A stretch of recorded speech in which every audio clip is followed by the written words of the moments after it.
ओम श्री गणेशाय नम नमस्कार बंधुगण आपण मानकु आम यूट्यूब चैनल को बहुत बहुत स्वागत।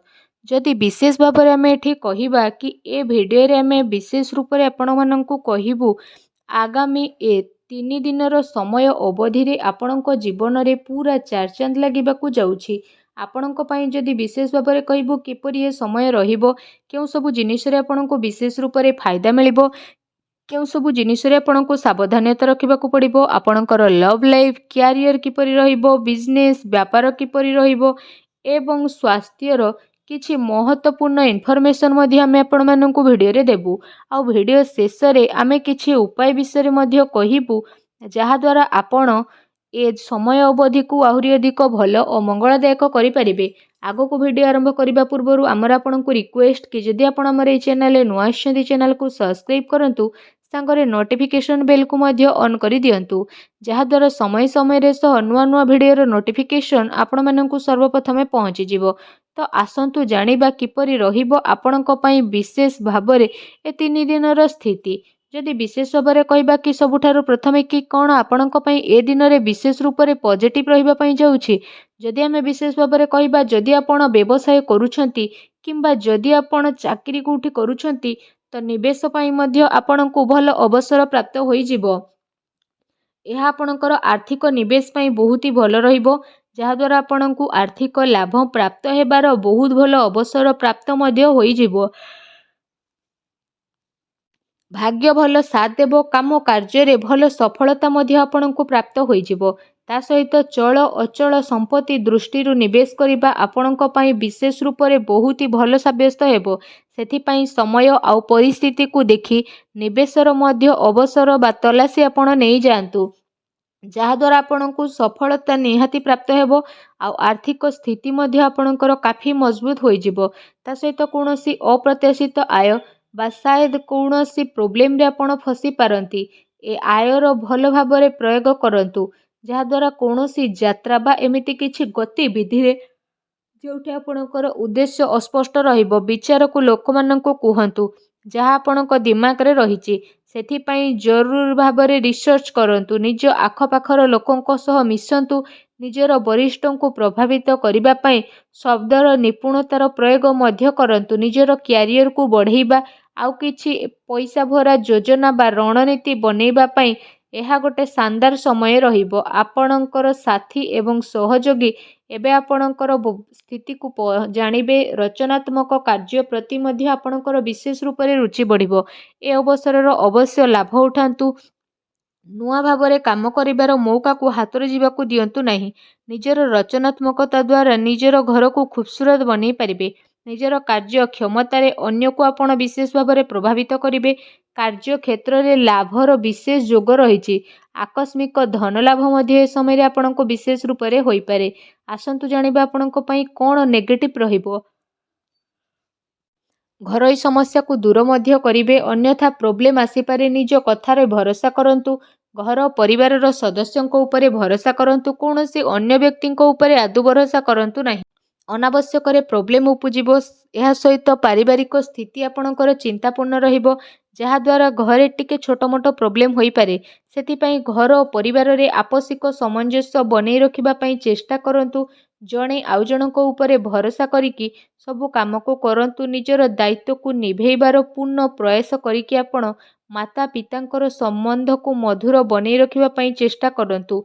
एमिति व्यक्ति पाखकु जांतु जहांकु पाखकु जीवा जरूरत रहिछि जेमिति आपणकर भाई भौणी माता पिता बा पड़ोसी सेमानंकु शांति प्रदान करंतु। ए समय रे सांसारिक एवं व्यवहारिक मामला उपरे ध्यान केंद्रित करिबार नाही बरं निजर दृष्टिकोण को बदलैबा एवं नुआ विचार को भाबिबार समय आसीछि।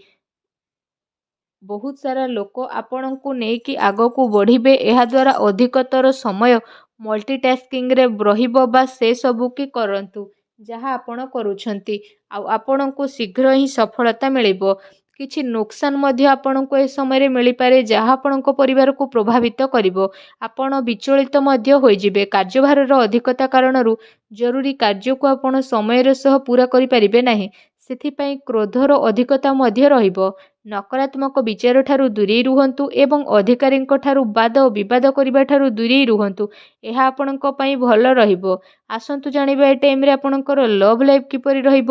ଆପଣଙ୍କୁ ଆପଣଙ୍କର ପ୍ରେମ ଜୀବନରେ ସମ୍ଭାଳିକି ଚାଲିବାର ଆବଶ୍ୟକତା ରହିଛି। କାରଣ ଛୋଟ ମୋଟ କଥା ବି ବଡ଼ ହୋଇପାରେ ଆଉ ତାର ପ୍ରଭାବ ଆପଣଙ୍କର ପ୍ରେମ ଜୀବନରେ ନକାରାତ୍ମକ ରୂପରେ ମଧ୍ୟ ଆସିପାରେ।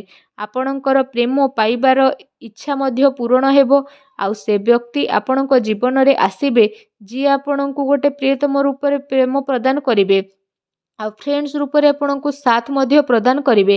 ଏ ଟାଇମ୍ ଆପଣଙ୍କ ଲଭ୍ ଲାଇଫ୍ ପାଇଁ ବହୁତ ହି ଶାନଦାର ଆଉ ବହୁତ ହି ବେଷ୍ଟ ରହିବ। ପ୍ରତିଟି ସ୍ଥିତିରେ ନୂଆ ନୂଆ ମୌକା ଆପଣଙ୍କୁ କହିବାକୁ ଗଲେ ପ୍ରାପ୍ତ ହେବା ପାଇଁ ଯାଉଛି। ଏ ଦିନର ଆପଣଙ୍କୁ ଅବଶ୍ୟ ହିଁ ଲାଭ ଉଠେଇବାର ରହିଛି। ଯଦି କହିବା ଆପଣଙ୍କର ବ୍ୟବସାୟ କ୍ୟାରିୟର ବିଷୟରେ ତା ବିଶେଷ ଭାବରେ ବ୍ୟବସାୟ ଗତିବିଧି ଆପଣଙ୍କର ସଫଳ ହେବ। କାରବାରରେ ବିଶେଷ ଭାବରେ ଧନଲାଭର ସ୍ଥିତି ରହିଛି। ପ୍ରପର୍ଟି ସେୟାର ବଜାରରେ ବିଶେଷ ଭାବରେ ନିବେଶ କରିବା ଆପଣଙ୍କ ପାଇଁ ଲାଭଦାୟକ ରହିବ। ଅନାବଶ୍ୟକ ଖର୍ଚ୍ଚର ଅଧିକତା ରହିବ ଯାହାର କଣ୍ଟ୍ରୋଲ କରିବାର ଆବଶ୍ୟକତା ରହିଛି। ଏହା ସହ ଚାକିରି କରୁଥିବା ବ୍ୟକ୍ତିବିଶେଷଙ୍କ ପାଇଁ ଏ ଦିନ ବହୁତ ଭଲ ରହିବ। ବିଦ୍ୟାର୍ଥୀଙ୍କ ପାଇଁ ଟାଇମିଂ ମିଲାଜୁଲା ରହିବା ପାଇଁ ଯାଉଛି। ତ ଯଦି କହିବା ଆପଣଙ୍କ ପାଇଁ ବିଶେଷ ଭାବରେ ବ୍ୟାପାର ସମ୍ବନ୍ଧିତ କୌଣସି ଯାତ୍ରାରେ ଯିବାର ଯୋଗ ବନୁଛି। କୋର୍ଟ କଚେରୀ ସମ୍ବନ୍ଧିତ କୌଣସି ଭଲ ଖୁସି ଖବର ମଧ୍ୟ ଆପଣଙ୍କୁ ପ୍ରାପ୍ତ ହୋଇପାରେ। ଏହା ସହିତ ଯଦି କହିବା ଯେଉଁ ଲୋକମାନେ ସରକାରୀ କ୍ଷେତ୍ରରେ ଚାକିରି କରୁଛନ୍ତି ତ ସେମାନଙ୍କୁ ଶୀଘ୍ର ହିଁ ସରକାରୀ ସୁଖ ପ୍ରାପ୍ତ ହେବ। ଆପଣଙ୍କର ଆମଦାନୀରେ ବହୁତ ଭଲ ବୃଦ୍ଧି ମଧ୍ୟ ଆଗକୁ ଆସୁଥିବା ଟାଇମ୍ରେ ଦେଖିବା ପାଇଁ ମିଳିବ। ତା ସହିତ ସମୟ ଆପଣଙ୍କ କ୍ୟାରିୟର ପାଇଁ ବହୁତ ହି ଅନୁକୂଳ ରହିବ ଆଉ ଆପଣଙ୍କୁ ସରକାରୀ କ୍ଷେତ୍ରରେ କାଫି ଫାଇଦା ମଧ୍ୟ ହେବ। ଆପଣ ଆପଣଙ୍କର କାର୍ଯ୍ୟ ପାଇଁ ସ୍ୱୟଂ ଉପରେ ଭରସା କରିକି ରହିବାକୁ ପଡ଼ିବ। ବେରୋଜଗାରଙ୍କୁ ରୋଜଗାର ନୂଆ ଅବସର ମଧ୍ୟ ପ୍ରାପ୍ତ ହେବ। ବ୍ୟାପାର ଧନ୍ଦାରେ ବହୁତ ଭଲ ଲାଭ ମିଳିବାର ସମ୍ଭାବନା ରହିଛି। କିନ୍ତୁ ଅନାବଶ୍ୟକ ଖର୍ଚ୍ଚର ଯେହେତୁ ଅଧିକତା ରହିବ ତେଣୁ ଟିକେ ସାବଧାନ ରୁହନ୍ତୁ। ଯଦି କହିବା ଏ ସମୟରେ ଆପଣଙ୍କ ସ୍ୱାସ୍ଥ୍ୟ କିପରି ରହିବ ତ ସ୍ୱାସ୍ଥ୍ୟରେ କୌଣସି ପ୍ରକାରର ସ୍ୱାସ୍ଥ୍ୟ ରିଲେଟେଡ୍ ଗମ୍ଭୀର ସମସ୍ୟାର ସାମ୍ନା କରିବା ପାଇଁ ବିଶେଷ ରୂପରେ ପଡ଼ିପାରେ। ସେଥିପାଇଁ କୌଣସି ପ୍ରକାରର ସ୍ୱାସ୍ଥ୍ୟ ସମ୍ବନ୍ଧିତ ସମସ୍ୟା ଉତ୍ପନ୍ନ ହେବା ଦ୍ୱାରା ସମୟ ପୂର୍ବରୁ ଉପଚାର କରିବାର ବହୁତ ଭଲ ଆବଶ୍ୟକତା ରହିଛି। ଯାହାଦ୍ୱାରା ସମୟ ଥାଉ ଥାଉ କୌଣସି ବି ବଡ଼ ପ୍ରୋବ୍ଲେମରୁ ଆପଣ ବାହାରକୁ ବାହାରି ପାରିବେ। ସାବଧାନ ରୁହନ୍ତୁ। ଏଥିପାଇଁ ଆପଣ ନିଜର ଖାଦ୍ୟପେୟ ଉପରେ ବିଶେଷ ଧ୍ୟାନ ଦିଅନ୍ତୁ। ତା ସହିତ ନିଜ ସ୍ୱାସ୍ଥ୍ୟକୁ ଆହୁରି ଅଧିକ ଭଲ ରଖିବା ପାଇଁ ଆପଣ ପ୍ରତ୍ୟେକ ଦିନ ଯୋଗ କରନ୍ତୁ, ବ୍ୟାୟାମ କରନ୍ତୁ ଏବଂ ସୁସ୍ଥ ରୁହନ୍ତୁ। ଆସନ୍ତୁ ଜାଣିବା ଆପଣଙ୍କ ପାଇଁ କ'ଣ ବିଶେଷ ଉପାୟ ରହିଛି। ଯଦି ବିଶେଷ ଉପାୟ ବିଷୟରେ କହିବା ସ୍ନାନ ଆଦି ଆପଣ କରିସାରିବା ପରେ ବିଶେଷ ଭାବରେ ବହୁତ ହିଁ ପ୍ରେମ ପୂର୍ବକ ସାବୁଦାନାର କ୍ଷୀରି ବନାନ୍ତୁ ଆଉ ସେ କ୍ଷୀରିରେ ଆପଣ ଚିନି ବଦଳରେ ମିଶ୍ରି ମିଶାନ୍ତୁ। ଯେବେ ଏ କ୍ଷୀରିଟି ପ୍ରସ୍ତୁତ ହୋଇଯିବ ସେଥିରେ ଆପଣ ଅଳ୍ପ ଟିକେ କେଶର ପକାନ୍ତୁ ଆଉ ତାପରେ ଆପଣ ସେ କ୍ଷୀରିଟିକୁ ନେଇ ସବୁଠାରୁ ପ୍ରଥମେ ମା ଲକ୍ଷ୍ମୀଙ୍କୁ ଭୋଗ ଲଗାନ୍ତୁ। ଏହାପରେ ଆପଣ ସେ କ୍ଷୀରିକୁ ମା ଲକ୍ଷ୍ମୀଙ୍କ ଆଗରେ ରଖିକି ଘର ପରିବାରରେ ବାଣ୍ଟି ଦିଅନ୍ତୁ। ଏପରି କରିବା ଦ୍ୱାରା ମା ଲକ୍ଷ୍ମୀ ବହୁତ ଅଧିକ ପ୍ରସନ୍ନ ହେବେ ଏବଂ ଆପଣଙ୍କର ସବୁ କଷ୍ଟକୁ ଦୂର କରିବେ। ଯାହା ବି ଆପଣଙ୍କ ଜୀବନରେ ପ୍ରୋବ୍ଲେମ୍ ଚାଲିଛି ସବୁ ଦୂର ହେବ। ଭିଡ଼ିଓଟି କେମିତି ଲାଗିଲା କମେଣ୍ଟ କରିକି ଜଣାଇବେ। ଚ୍ୟାନେଲରେ ନ ଆସିଥିଲେ ଚ୍ୟାନେଲକୁ ସବସ୍କ୍ରାଇବ୍ କରିବେ। ଧନ୍ୟବାଦ।